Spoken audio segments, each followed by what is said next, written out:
If I started golf again, these would be the 7 tips I would give my younger self to improve much faster. Let's go to tip number 1. Always return back to fundamentals. I cannot stress enough how important fundamentals are.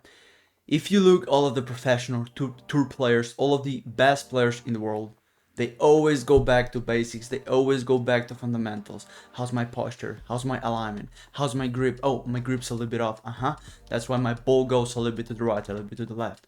I understand you as an amateur or somebody who's just starting golf think that you have to do something incredibly good, trying to figure out the new water or a new spring somewhere. No, you have to understand the basics first.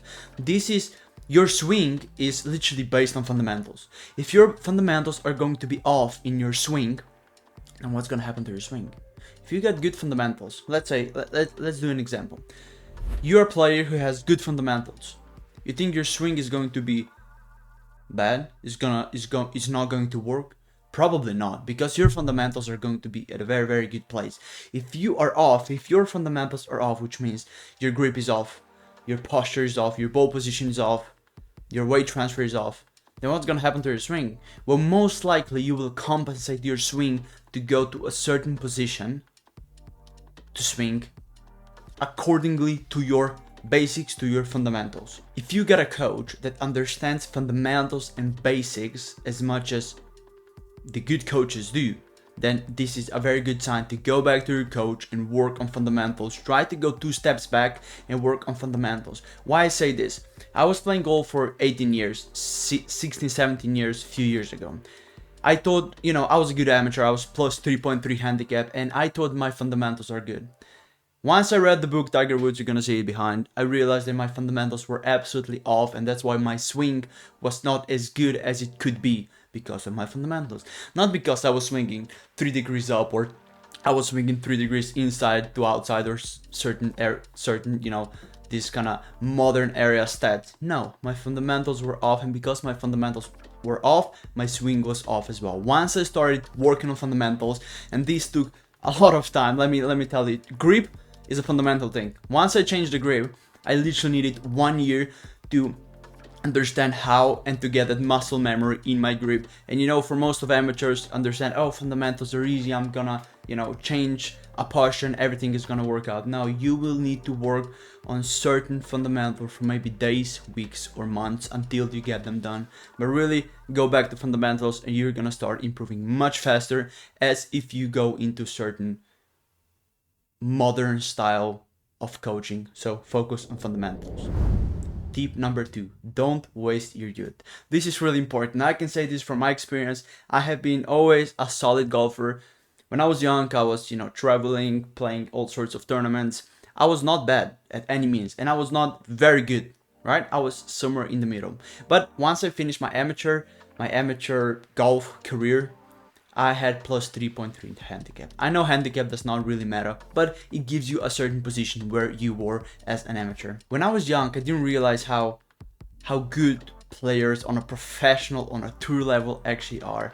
Once I got to that level, I realized, man, I should have worked much harder. And I'm not talking about working and playing, because I was playing a lot of golf, but I didn't play it systematically. I didn't realize what was going wrong, what things I could have done better to improve faster. When you're young, you just play golf for fun, you think you're gonna improve, but if you don't put the time as if you're a professional or somebody who's just trying to improve, then you're not gonna improve. So your youth can be really important years. The more you're going to improve at the younger age, your swing and your fundamentals, this goes back to fundamentals as well. If you're going to improve lots of fundamentals in your early stages of golf, when you're young, it's going to be much easier for you when you either get to college or to a professional era, because then your swing is already going to be made. You will not have to make those big fundamental, other changes to improve your swing. So really, if you're a youngster, do not waste your youth. Just try to practice, try to improve every time a little bit. I understand you're young and you're just trying to have fun, but if you want to play a professional golf and you want to improve in golf, do not waste your youth and try to practice and focus as much as you can. And I'm not saying you have to practice 8 hours a day, but if you practice 2 hours a day systematically, try to get that grip, try to get that better stroke, better swing, then you're going to improve on a much better level than if you just hit 8 hours a day. So yeah, that's my advice to you. Tip number 3, choose the right coach. This is so freaking important. Look, I have been without a coach for, I think it's past 7-8 years now. I don't, something around that, 7-8-9 years. And if there's one thing I can say in golf is such a technical sport and such a weird sport that if you have a wrong coach, then you will struggle a lot because you will never improve. You will just work in a circle all the time. That's why I call it the magical circle, right? You try and improve something, coach says, no, that's not good, let's go to the other thing. 13, 14, 15, 16. Then you don't even know what you are improving. For so many coaches, they don't understand how to coach. Most of coaches are instructors, and being an instructor and being a coach is a totally different thing. Instructor is essentially gonna give you, okay, you have to play like this, you have to swing like this. On the other hand, coach is gonna coach you so you can understand what you are doing in your swing. So as a coach, you would say, okay, let's try to swing it like this. All right, let me show you this, and then you have to understand how to swing it this way.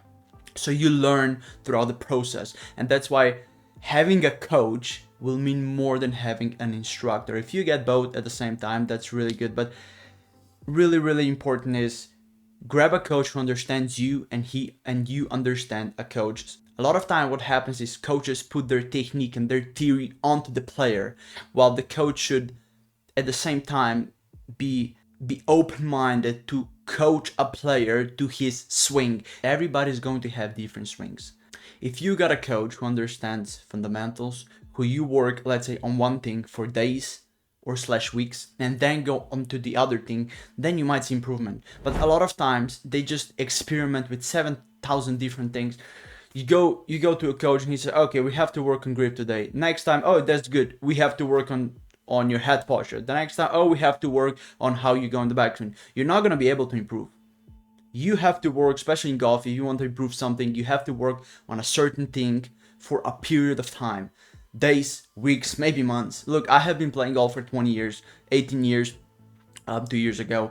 And once I tried to improve my grip, it took me literally 1 year to get the grip down in my muscle memory. And I was almost practicing every day. Now, for somebody who's practicing, 3 times as low as I do, then you will need to spend much more time to get the thing done. So if you got a coach, really, really try to figure out if the coach is for you. If you're not improving in, let's say, half of a year or in few months, and if you're just stagnant, then maybe it's time for you to change the coach or to have a conversation with the coach. Okay, we have to change these things. Everybody's always saying, oh, I've been with the coach 2 years, I have improved a little bit.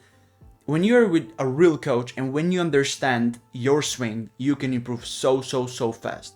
So understand what coach brings to the table, what value it can give you in your future times. If you're not improving right now, then maybe it's time to consider a different coach or going on your path alone. But that path is going to be very hard. So choosing the right coach will get your success either stagnant, low, or you can propel up. So really, really, really important to understand who your coach is and what value he can bring to the table. So really important tip. Tip number 4, start working out early. The golf in the past few years has evolved into fitness, into hitting the ball far. You can still be straight and short and still play a very good golf. But for the majority of players nowadays, they hit the ball. They go into the gym, they exercise, they stretch, they do agility workouts. They become stronger and stronger and stronger, and this is how the game of golf has evolved.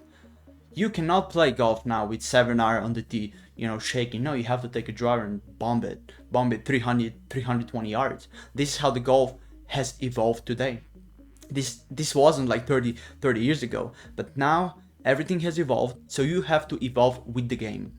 Start working out early. Why do I say this? The earlier that you start working out, the earlier you're gonna improve faster. Why do I say this? First of all, we all want distance. Distance improves our scores tremendously, okay? If you got a top speed of 110 miles, you're most likely gonna hit the ball on 105 miles. If you can get that max speed to 120, you can hit the ball consistently in 115. And that's not gonna mean you're gonna be forcing the ball. No, you just have to get the max speed up so you can control and you can hit the balls further, which essentially can mean if you hit driver 15 meters longer, which means then on your iron you're not going to be hitting 6 iron, you are going to be hitting 8 iron, which can mean a lot in golf, right? 2 clubs on a hole can give you such a big advantage on your opponent, especially when you're young. The more time you're gonna spend on your workout and on your body, on your fitness. I'm not saying you have to do benches, you have to lift 50 kilos. No, just start running, start working out, start seeing where your body is weak, and then perform those exercises to get your body into the shape.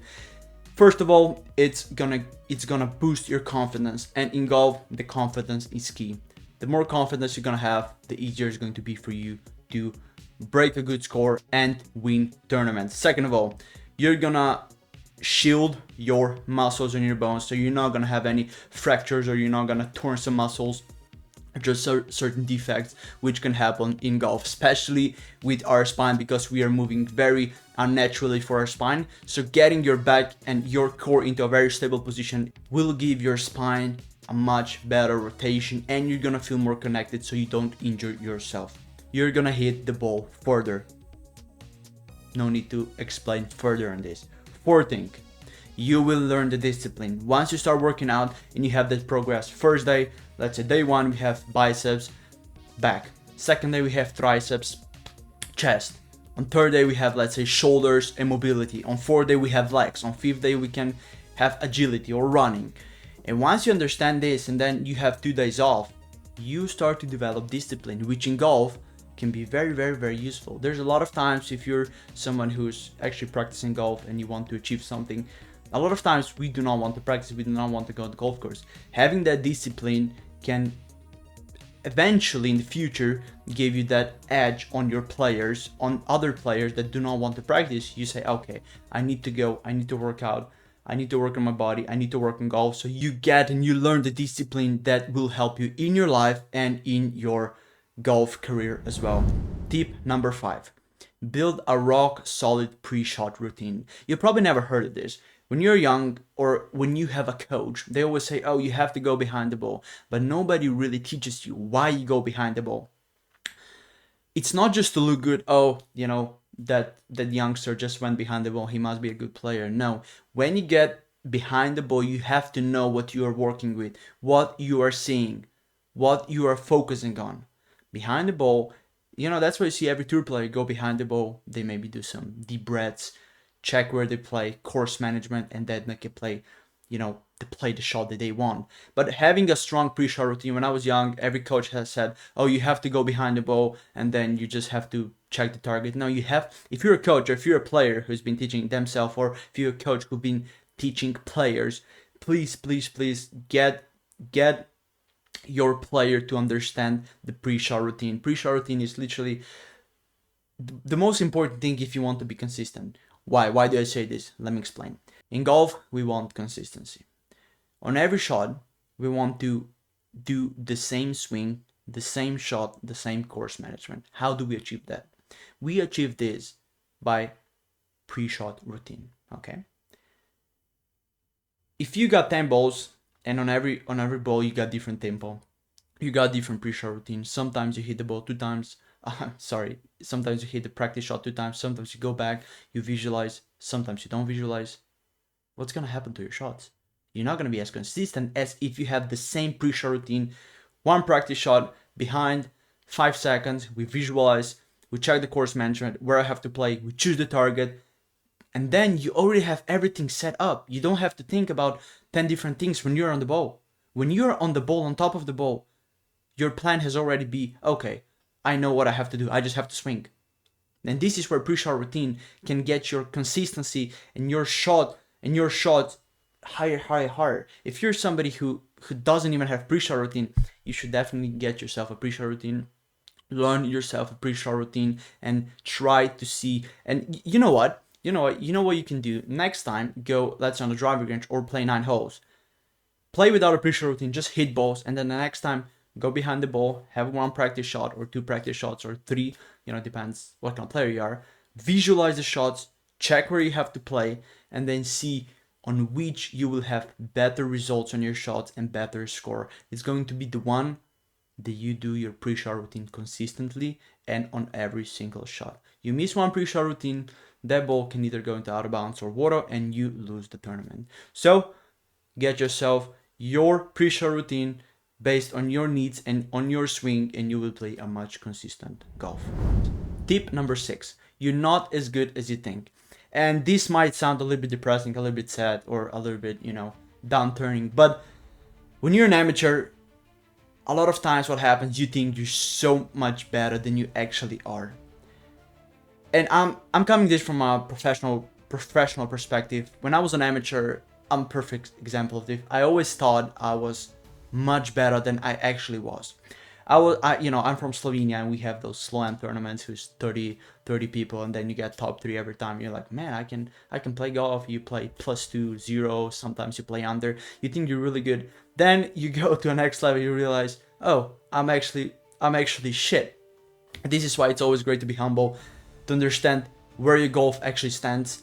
And if you're someone from, small countries, you don't play outside of your country, then you might not be as good as you think. And why do I say that? I'm not here to put you down, to get you down, to get your morality down, but understanding where and being on a ground reality and saying, okay, am I good enough to play, if you want to be a professional, if you want to, improve, it's all about improvement here.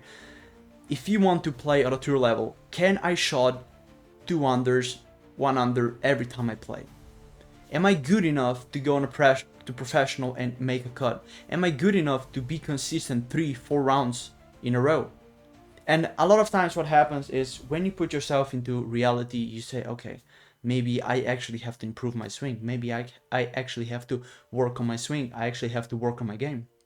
And this will not put you down. This will get your body and your mind into a level of I have to work. I'm not as good. I have to work. And then from there, you can start improving, because a lot of times what happens in these small countries, if you're somebody or just from your own state and you're the best there, you might not be playing with a really, really good golfers. And this is why, your mind is going to be stuck at certain level. So that's why you have to break the cycle and be like, okay, I'm not as good. I have to work so I can go to the next level. So, just all I have to say, be humble, understand where your game is, be on reality, because a lot of times golfers are not on, they don't have the reality check until they get the reality check, and then they're like, oh man, I can't play this, I'm gonna quit golf. So understand where you are and then focus and progress further. So yeah, now we got the last tip. Enjoy the game of golf. You have to enjoy the golf. Let me tell you one thing. If you want to be good at golf, and if you don't enjoy playing golf, you have no place to be in golf. You got no place to improve, because if you don't enjoy golf, then how can you be 5 hours a day, 8 hours a day on golf, not enjoying what you do, not enjoying what you play, and they'll still try to think that you're going to be one of the best players? It's so freaking frustrating to, even for myself, when I'm on a professional level, I get frustrated when I make a bogey. I'm like, it's just a game, just play, do your thing. Because a lot of times what happens is we make few bogeys and then we don't enjoy for the rest of our rounds. We're like, man, I'm literally on 30 degrees outside, I'm playing game of golf. Sometimes you just have to think and be like, wow, I'm actually enjoying this. I actually should be enjoying this. I'm outside. A lot of people are in their offices, doing the work for 8 hours, 10 hours a day. They don't even see the sunlight. And then you're on the golf course, outside in the nature, and you're complaining about certain things. And I understand, I am this as well, but I wanted to put this out because I think there's many golfers who can benefit from this. So just try to enjoy the game of golf. I think once you look at golf from a third perspective, because when you play so much golf, you don't see golf as golf, you see golf as a job. And once you see golf as a job, all you see is money, you don't see golf. So that's why a lot of times you have to break the chains. This is what I have to do. That's why this year I took a break from professional playing, because I was always focusing on, I wasn't really playing the game. I wasn't playing the game of golf. I was playing game of money.